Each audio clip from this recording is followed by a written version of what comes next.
आज जो केक टा मु बनौछि आपण मानको सेमता डिजाइन तो मु बहुत थरे देखैतिबी किंतु आज जो केक टा बनौछि ता सहित मु आपण मानको किछि सीक्रेट टिप्स भी कहिकी जेमति कि आगो को आपण मानको बहुत ही बेनिफिट दबो। तो ए जो केक टा मु बनौछि ता ऊपर किछि जेल रे को कोट कर देतिली जहा कि मु न्यूट्रल जेल कोए। तो आपण माने सब बेले भाबुथिबे कि न्यूट्रल जेल होउछि तो न्यूट्रल जेल टा एक्चुअली कोन। तो न्यूट्रल जेल होउछि हमर गोटे सुगर रे बने और सेटा बिल्कुल ट्रांसपेरेंट हेतै और ता देरे हम किछि भी कलर मिसे कि कोट कले सेटा केक ऊपर बहुत ज्यादा टेस्टी भी लगे। और हमर दुई प्रकार रो जेल थाए गोटे होची न्यूट्रल जेल जहा को हमें ग्लेजिंग जेल भी कहू आ गोटे होची वैनिला जेल जहा की व्हाइट कलर हेते।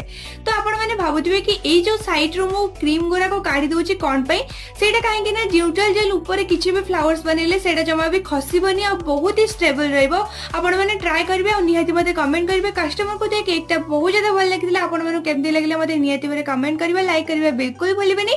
तो रोजी नमस्कार जय जगन्नाथ बाय बाय।